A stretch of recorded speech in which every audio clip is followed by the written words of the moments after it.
Ah, ça fait un paquet de blé. Ouais, ça valait le coup en effet. Notre commanditaire sera content. Je me demande bien ce qu'il compte faire avec tout ce fric. Perso, je m'en cogne. Je fais le travail et je pose pas de questions. Jusqu'ici, ça me réussit bien. T'as certainement raison. Je te connais, vieux pirate. Y a un truc qui te chiffonne. Encore tes projets? J'en sais rien. Ça fait un moment qu'on bosse ensemble, Cliff, pour le soleil noir. T'en as pas marre, toi? D'exécuter toujours, comme des esclaves? Personnellement, j'aspirais mieux. De quoi tu te plains? On a de la bouffe, de l'alcool, et même des filles à volonté. Franchement, moi, la vie sur Coruscant, à travailler pour un gang, ça m'emballe toujours plus qu'un vieux marais pourri sur Naboo. Je suis fatigué d'être dépendant du soleil noir. J'ai envie de pouvoir faire ce que je veux quand je veux. J'en ai marre de jouer des flingues et de risquer ma vie. Et tu voudrais faire quoi? Passer tes journées à bidouiller tes droïdes? C'est ma passion. Toi, tu ne comprends pas parce que tu ne sais faire que ça. Avec ce que j'ai mis de côté et ce paquet de crédits sur la table, là, on a largement de quoi se tailler une place au soleil, toi et moi. J'aimerais bien l'ouvrir, mon petit atelier. Tu te fous de ma gueule, j'espère. Pas du tout. On pourrait se partager ce butin-là et tailler la route. T'en dis quoi? Regarde bien ce tas de blé. J'en dis que t'es un grand malade, Lenoka. Tu vas nous faire descendre tous les deux. Ah, ose me dire que c'est pas tentant. Tu pourrais t'offrir un putain de speeder, même un vaisseau pour aller où tu veux. Personne te parle de Naboo, là. Je te connais, je sais que t'y penses aussi. 50-50, tu dis? Je te laisse même 60 si tu veux. Il me manque pas grand-chose.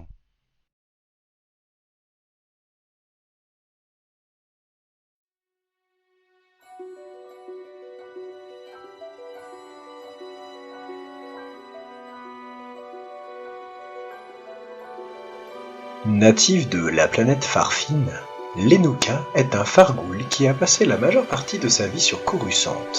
En effet, son père était un haut diplomate et il l'accompagna très jeune sur le noyau centre. Les Fargouls sont des humanoïdes félins dont la taille avoisine celle des humains avec une moyenne de 1,70 m à 2 m.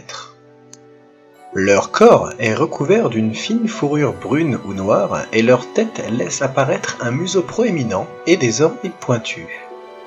Ils ont une grande queue préhensible et des griffes rétractiles sur les pieds et les mains. Bien qu'héritier légitime d'une famille noble, Lenoka a toujours été livré à lui-même et cherchait à éviter de suivre le chemin de son père. Dès l'adolescence, il aimait bien traîner dans les bas quartiers en cachant son identité. Ce qu'il aime depuis tout petit, c'est bricoler avec un goût particulier pour les explosifs.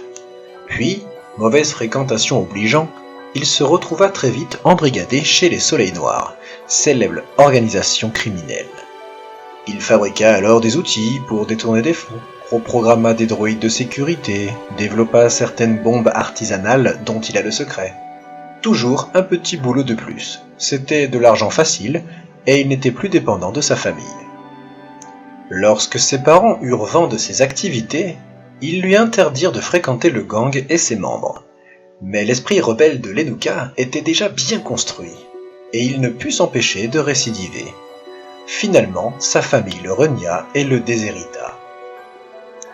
Lenoka a pourtant bien profité, aux côtés de Cliff, un Gungan alcoolique et belliqueux, avec qui il semblait bien s'accorder pendant des années. Monde de la nuit, femmes, confort matériel, renommée. Mais les années passèrent et Lenoka se lassait de ses crimes et de ses activités illégales. Ayant l'espoir d'ouvrir un atelier et de s'émanciper du soleil noir, il essayait malgré tout de retourner dans le droit chemin et de gagner honnêtement les crédits pour rembourser ses dettes. Mais l'adrénaline et le plaisir de l'illégalité le rattrapaient à chaque fois. Un dernier bon coup et après j'arrête, se disait-il. Finalement, Lenoka finit par franchir le pas.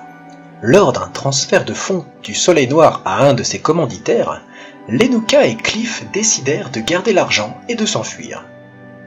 Mais on n'en finit pas si facilement avec le Soleil Noir, surtout si l'on doit de l'argent à ce dernier.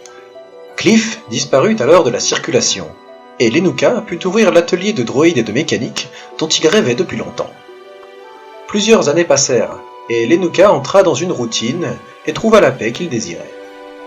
Un jour, Alors qu'il se rendait à la grande case de Coruscant pour faire sa collecte de pièces hebdomadaires, il fut interpellé par un droïde K2 en mauvais état, qui était accompagné d'un petit être étrange qui vivait non loin de là.